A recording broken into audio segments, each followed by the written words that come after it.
Hello ladies and gentlemen, welcome back to the channel. My name is Mark Roden, and in today's video we are going to be going over the top 25 best 8-cylinder cars for less than $10,000. We recently did this with the top 25 best 4-cylinder cars, and then we did the top 25 best 6-cylinder cars. Now today obviously we are going to be doing the top 25 best 8-cylinder cars under $10,000. That's the only requirements here, is that they got to be under 10K. They gotta be 8 cylinders. But I'm running out of ideas for the top 25 list, so let me know if you guys have any recommendations on what else we could do for top 25 cheap car videos. I'd greatly appreciate it. And media of the day is Call of Duty Black Ops 7. This is the newest Call of Duty of them all. Just came out in like November of last year. And it's pretty fun. If I have a good time on it. Am I like addicted to BO7? No, it's certainly not one of the best CODs of all time, but I enjoy it. I like the multiplayer a lot, and the zombies is incredible. One of the best zombies we've had in a very long time. Campaign, absolute butt cheeks, no reason to play that. But they also have this end game mode. I've only tried end game once, it wasn't for me, but if you like the extraction shooter kind of thing, maybe you'll enjoy the end game mode as well. There's a lot to offer here is what I'm saying with Black Ops 7. It's a pretty good Call of Duty. But without further ado, let's go right into it with the top 25 best 8-cylinder cars under $10,000. And yeah, first of many American cars on today's video, because obviously I am an American, and second, America just makes good 8 cylinders, obviously. So 25th place is going to the Cadillac Escalade 3rd generation. These cars come with a 5.3 liter V8, making 285 horsepower, and they are 4x4. They're reliable. They're a Chevy Tahoe that's even more comfortable, even more luxurious, with a little bit more electronics that could potentially go wrong, sure. But as long as you get one with lower mileage, it's been well kept, which isn't hard to find with an Escalade, considering the owners of them, you should be fine. They're obviously not like the funnest car, most fun, I guess you could say, car on this list. They're not sports car. They are obviously a big old SUV, but they're an incredibly luxurious, good daily driver style car. And coming in at the number 24 spot is a sports car, but another American car, obviously, because yeah, again, lots of American cars today. The Pontiac G8, specifically the GT or the GXP models, those are the ones that come with the V8s. The base model Pontiac G8s just come with a V6. However, if you get the GXP or the GT models, they come with a 6-liter V8, making 361 horsepower, and they are rear-wheel drive. And they're a sedan. Like, just as cool can possibly get. This is obviously for the Australians. What is it? Holden Monaro or something like that? I don't know the names there, but obviously it is an Australian car just rebadged over here for America, and it's freaking awesome. It's super cool. Also, the Chevy SS is pretty much the same thing as this, so if you're looking at the Chevy SS, this is the same thing. Pontiac needs to come back, man. Coming in at 23rd place, another American car. Would you look at that? Yeah, again, I'm pretty sure 20 of the 25 cars on today's video are American cars, but 23rd is going to the Ford Mustang GT Fox Body. Fox Body Mustangs are iconic. Everyone loves Fox Body Mustangs, and they're still under 10 grand. They come with a 5-liter V8, making 225 horsepower, and they are rear-wheel drive. However, the motor isn't the best out there. It's not the most reliable. It's not great for building power. It's more so the Fox Body chassis that you're trying to buy. That's the reason why I'm not putting it any higher, is unfortunately it's just not the best platform, or not the best package overall until you swap it with an LS. So I'm not going to put it any higher than that. And also, they're definitely getting overpriced at this point. Well, would you look at that? 22nd place is not an American car, not clickbait. 22nd place is going to the BMW 740iL E38. You guys know how much I love the E38 on this channel. Long, luxurious, reliable BMW is awesome. They come with a 4.4 liter V8, making 286 horsepower, and they are rear-wheel drive. I'm not going to put it any higher than 22nd because of a couple reasons. One, they're long. They're pretty much land yachts. They're not going to handle really well around corners. It's not going to be that much of a fun car to own. And two, they're not offered in manuals. And three, they're still a 90s BMW that's going to have some problems. The motor's reliable, but everything else around the car is going to give you some troubles, which is unfortunate. My best friend Leslie said, oh, she's just being Miley. If you know that song, absolute banger. I was listening to it on my ride home today. Oh my gosh. 21st place, barely missing out in the top 20 here, is going to the Chevy Corvette C4. Back with American cars, obviously. The C4 Corvette comes with a 5.7 liter V8, making 205 horsepower, and they are rear-wheel drive. However, that horsepower number ranges drastically depending on which year you get. It's during that time period where American cars had different horsepower numbers for every single year. But nonetheless, they're offered with a small block of V8, so it doesn't matter which one you get. You can get a ton more horsepower out of these cars for not that much money. They're super cool in terms of their power potential and everything. The reason why the C4 Corvette is easily the cheapest, though, is because the performance from factory isn't great, and they're definitely one of the worst looking Corvette generations. However, breaking its way into the top 20 is another car that's not an American car. I'm telling you guys, there are some on this list. The Audi A6 C6. it's kind of cool. It's kind of cool. They come with a 4.2 liter V8 making 340 horsepower, and they are all-wheel drive. That's the Quattro all-wheel drive system, obviously, so it's really good. The reason why I'm not putting it any higher, even though everything else about the car sounds incredible, 340 horsepower all-wheel drive system, tons of space because it's an A6, super nice and luxurious and cool looking. Unfortunately, they're horribly unreliable. There's no denying the fact that Audi's V8s have always had a very questionable history, and this is no different. You know what's not unreliable, though? The gosh darn LS, man. Coming in at the number 19 spot is going to be going to the Chevy Camaro Z28 4th generation, or the Catfish Camaro, the ugliest generation of the Camaro. But because it's the ugliest generation, they're one of the most underappreciated, and they're really, really cheap. They come with a 5.7 liter V8 making 310 horsepower, and they are rear-wheel drive. Plain and simple, if you can get over the looks of this car, they're an incredible option. Plain and simple. Like, there's no downsides to the car besides how they look. They also are a little bit long, though, because obviously they're a muscle car, so they don't handle great. But that's to be considered, I guess. To be thought about. You get what I'm saying. To be expected. That was what I was looking for. Jesus, my brain's all over the place today. Coming in at the number 18 spot, another American car, the Chrysler 300 SRT8 first generation. Yeah, you can't buy a second gen just yet under 10 grand, but the first gens are still really worth it. They come with a 6.1 liter V8 making 425 horsepower, and they are rear wheel drive. That is crazy. 400 plus horsepower under 10 grand, no matter what car it is good. This car is really good. So why do I not put it any higher? Well, two reasons. One, they're absolute land yachts. These things are huge. They're heavy as hell. They're not going to be that fun to drive around in corners and stuff like that. And two, the transmissions in these cars are automatic only, which is not fun, but also extremely unreliable. It's unfortunate because the motor is so great, making 400 plus horsepower, and the car itself is overall really cool. It's just everything else surrounding the car that makes it a little bit eh. And coming in at the number 17 spot is not an American car. It's actually a Japanese car. That's right, there's a couple of these on today's list. Yes, there's a couple of Japanese V8s under 10 grand. The Infiniti M45 first generation. I did a whole deep dive on the M45, and people loved that video, which made me happy to see because it's such an underrated car, in my opinion. They come with a 4.5 liter V8 making 340 horsepower, and they are rear-wheel drive. That, plain and simple, it's cool. This was Infiniti's answer to cars like the LS400, the BMW 7 Series, the S-Class Mercedes. It's a big body car, so even though it makes 340 horsepower, it's not going to be as fun to drive as other Infinitis, obviously. But it's reliable, it's cool. There's no real downside to the M45 besides the fact that they're so rare. Okay, 16th place is one of the coolest the coolest car on today's video, but unfortunately, it's also the most unreliable car in the world, not just on today's video. The Jaguar XKR first generation. These cars come with a 4.2 liter supercharged V8 making 390 horsepower, and they are rear wheel drive. And obviously, based on what you're looking at, you can tell that they look awesome. They literally look like supercars because they kind of are. This is the big upside and downside to British sports cars, is that they're always underappreciated, and because of their horrible reliability, they depreciate extremely fast. And so cars like this are under 10 grand, but unfortunately, if you do buy one, you're going to have to deal with the horrible unreliability of British Motorworks. Coming in at the number 15 spot, though, is another one of the Japanese V8s. Hey, we have a little bit of a run now with no American cars. It was the Infiniti, then the Jaguar, and now the Lexus LS400, another Japanese V8. Plain and simple, it's an incredible car, it's just not the most fun on today's list. They come with a 4 liter V8 making 270 horsepower, and they are rear wheel drive. I'm starting to notice a little bit of a payoff here. A lot of the times with V8 cars, they're either extremely fun V8s and V8s that are built for performance, or the complete opposite, V8s that are built for luxury and aren't that fun to drive, like the LS400. Super reliable car, super comfortable car, will get you to 300,000 miles and will do it comfortably, but they're not offered with a manual transmission. They're extremely long, they're extremely heavy, they're boaty, they're not going to be the most fun in corners, unfortunately.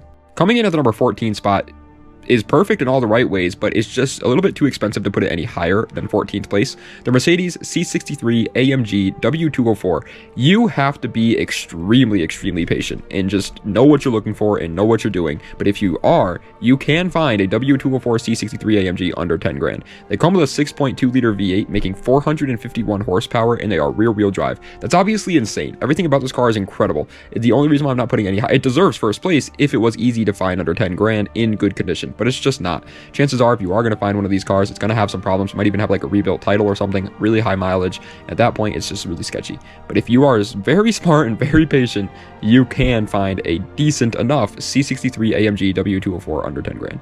Coming in at 13th place, I mean, y'all already, we're back to the American cars, by the way, obviously, but y'all already knew it was going to be on today's list, the Ford Crown Victoria. Duh. Obviously, I recommend this car on almost every single one of my lists anyways, let alone a V8 list. The car comes with a 4.6 liter V8 making 235 horsepower, and it is rear-wheel drive. Kind of like the LS400 and the M45 we talked about earlier, they are bigger body cars, so they're not going to be the most fun car on this list, but they are offered with a manual, and they do have a pretty good motor under the hood to build some good power out of as well. The Crown Vic is obviously an incredible option. I've recommended it multiple times, really reliable, everything about it is great, but again, not the biggest like looker, not the most like fun clout car, I guess you can say. Coming in at the number 12 spot, however, ladies and gentlemen, it's going to be going to another truck. We talked about the Escalade earlier, and yeah, obviously there are a lot of good options for trucks that come with V8s under 10 grand. The Dodge Ram 1500 third generation. These trucks come with a 5.7 liter V8 making 345 horsepower, and they are 4x4s. Obviously, keep in mind that, yes, 345 horsepower is pretty decent, but they're in a truck, so it's moving a lot of weight, so it's not like the most fun car on the list. Obviously, it's not going to go fast in a straight line or anything, but obviously it's a truck, so that means it's extremely practical. Unfortunately, Dodge Rams, whether the third and the second generations, do have a little bit of a reputation when it comes to unreliable transmissions, so keep that in mind. But everything else about the truck is really cool. I also really like the looks of the third gen Rams. I don't know, that's personal opinion, but I love it. Coming in at the number 11 spot, barely missing out on the top 10, and the only real reason why it's not in the top 10 is because, again, it's not offered with a manual transmission. I don't know why they do this. The Dodge Charger RT 6th generation. This is a generation that was like the late 2000s, early 2010s there, and it's just so underappreciated. They come with a 5.7 liter V8 making 370 horsepower, and they are rear-wheel drive. Plain and simple, that's awesome. Like, that's really good. Again, though, just like the Chrysler 300 we talked about earlier, just like the Dodge Ram, sorry, I almost just choked. They're not offered with a manual transmission, and the automatic transmission that they are offered with is questionable at best, which sucks. Why couldn't they just give the Charger a manual trans? Would have been awesome. Like this car, as a matter of fact. Coming in at the number 10 spot, breaking its way into the top 10, we're at the point now where pretty much all these cars don't really have any major problems that I can think of. The Ford Mustang GT New Edge, another American car, obviously, but the New Edge Mustang is pretty much, in my opinion, just a better option than the Fox Body in 2026. They come with a 4.6 liter V8, making 260 horsepower, and they are rear-wheel drive. They may not sound like a lot compared to the other cars we've talked about today on today's video. Like, most of the cars we talked about have had over 300 horsepower at least, but remember, the New Edge Mustang is a manual car. It's a rear-wheel drive car, and on top of all that, it's lighter than a lot of the other cars we've talked about today. It's a true through-and-through sports car while also still being a muscle car, and you can get a ton more power out of the car. On top of that, it's reliable, it looks awesome. I love the New Edge Mustangs. There's really no downside to them. Coming in at the number 9 spot is one of the only non-American cars that managed to make it into the top 10, because obviously there's, again, a lot of American V8s out there that are under 10 grand that are as good deals. The BMW 550i F10, my buddy Zach has one of these, and it's freaking awesome. They come with a 4.4 liter twin turbocharged V8 making 400 horsepower on the dot, and they are offered as rear-wheel drive or all-wheel drive. Crazy amount of stuff going on there, obviously, but what's the big takeaway? 400 horsepower and rear-wheel drive in a very nice car. That's the key takeaway. Is the reliability questionable? Yes, that's the reason why it's not getting any higher. There are definitely more reliable cars out there for sure. I'm not going to argue with that. It's a twin turbo V8 from Germany. That's not the best, but everything else about the car is 100% worth that little bit of unreliability that the car does come with. The luxury in these cars too, by the way, are incredible. Just take my word for it. It was awesome. Coming in at the number 8 spot is unfortunately very hard to find under $10,000, and that's the reason why I can't put it any higher. But if you can, and if you're patient, and you find one under 10K, it's probably the best deal on the list. The Pontiac GTO, the newest generation of the GTO before Pontiac went belly up. This thing comes with a 6 liter V8 making 400 horsepower on the dot, and it is rear-wheel drive. It's literally like the BMW we just talked about, but American. And obviously not as like comfortable and luxurious because it's a Pontiac, not a BMW, but much more sporty than the BMW and much more reliable as well since it comes with an LS. There's no downside to the newer GTOs, literally none, besides I guess you could say like luxury, and the fact that it's really hard to find them under 10 grand. Coming in at the number 7 spot is the reason why I didn't put the LS400 any higher, because it's the Lexus GS430 3rd generation. We usually talk about the 2nd gen Lexus GSs whenever we talk about Lexus GSs on the channel, which is already pretty rare for me to talk about the GS, but I'm going with the 3rd gen today because it comes with a 4.3 liter V8 making 300 horsepower on the dot, and it is rear-wheel drive. Plain and simple, that's awesome, and it's a UZ platform. I think it's a 2UZ? I don't know exactly what it is, but I know it's a UZ platform, and the UZ platform is an incredibly reliable platform through and through. It's extremely reliable while being a little bit more fun than the LS platform as well. And they're underappreciated, man. The 3rd gen Lexus GSs are never really talked about in the car community. I think they're freaking awesome.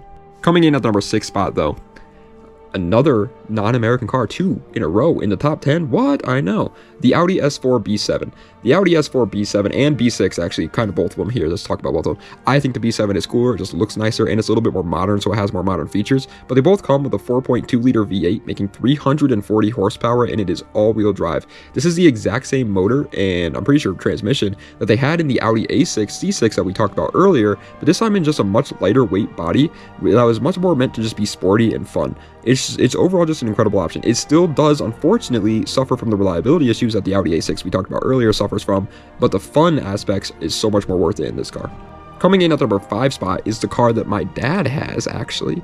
I know, he did not pay under 10 grand for his, though, but his is very nice with lower mileage and well kept and everything like that. And but if you're really patient, you don't care if you have a higher mileage one, you could find them under 10 grand. Definitely a little bit hard though. The Chevy Camaro SS 5th generation.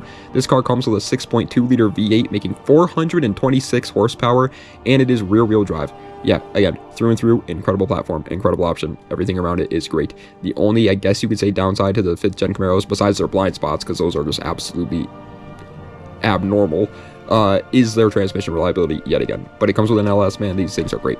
And coming in at 4th place, another truck. I tried to keep most of the trucks out of today's video. I tried to keep it just like a couple of trucks, because you can honestly make like a whole top 25 V8 powered trucks video under 10 grand, because there's just so many of them. But it's a Chevy Silverado 1500 GMT 800. Big mouthful there, but yeah, these trucks are just awesome. They come with a 5.3-liter V8 making 285 horsepower, and they are 4x4s. They're pretty much the Escalade we talked about earlier in truck form. So yeah, and much more reliable because there's not as many electronics and stuff like that that can go wrong like the Escalade has. I love these trucks. They have a special place in my heart, nostalgia for me for sure, but they're also just a plain and through good option. Even if I didn't have nostalgia for them, I would still recommend them all the time. And coming in at 3rd place, genuinely I believe that this car deserves to be in the top 3 here. I didn't just put it here to try and like change it up a little bit, because the other 2 cars in the top 3 are American cars. The BMW 540i E39. It really is insane what BMW managed to do with the 540i E39. They come with a 4.4-liter V8 making 286 horsepower, and it is rear-wheel drive. This is the same motor that they were putting in the 740i that we were talking about earlier, but in a lighter weight and just overall more fun platform. The luxury is not as high as the 7 Series, obviously that's how it works, but it still is really high. It's still a 5 Series. Like, you're still going to be really comfortable in these cars, but now it's a lot more fun, and it's just as reliable as the 7 Series was earlier. This motor is insanely reliable. It's really cool. The E39 also just looks awesome. It's just such a good car. And coming in at 2nd place, the silver medal, the second best V8 powered car for less than $10,000 is the Ford Mustang GT S197. Unfortunately, for under 10 grand into 2026, you're going to have to buy a pre-facelift, even though everybody wants the facelift S197s. But they're still incredible options. They come with a 4.6-liter V8 making 315 horsepower, and they are rear-wheel drive. There are some Mustang guys out there that have said things. I'm not a big Mustang guy, but there are some Mustang guys out there that have said the pre-facelift S197s are actually better platforms overall than the facelift S197s. Again, I don't know the validity, Jesus, behind that statement, but they are still an incredible option under 10 grand, plain and simple. But if you know Mark Roden, then you know that that means, in my opinion, the best V8 or 8-cylinder powered car for less than $10,000 in 2026 is, of course, the Chevy Corvette C5. Again, a car that's definitely going to be a little bit hard to find under 10 grand. You got to have a little bit of patience here, but once you do, it is, in my opinion, just hands down the best option under 10 grand. They come with a 5.7-liter V8 making 350 horsepower, and they are rear-wheel drive. It's an LS V8 in a sports car.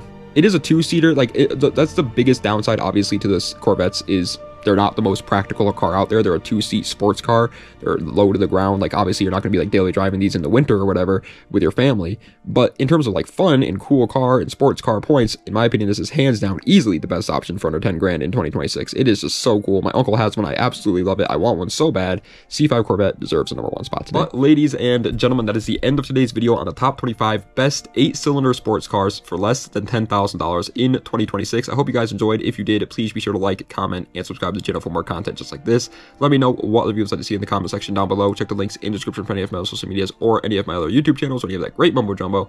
And yeah, that's pretty much it, guys. Like I said, though, in the intro, I am running out of ideas when it comes to the top 25 cheap cars videos under 10 grand. So if anybody has any recommendations, I'd greatly appreciate it in the comment section down below.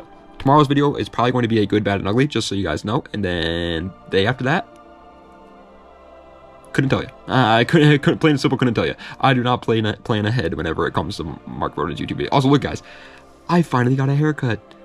I know, let's go. And my beard isn't extremely bushy and goofy looking now. Thank God, it took me forever. And tomorrow's my birthday too, guys. Turning 26 tomorrow. Yo, shout out April 14th. Anybody else got an April 14th birthday? W-mans. But yeah, tomorrow's my birthday, man. But anyways, thank you guys so much for watching.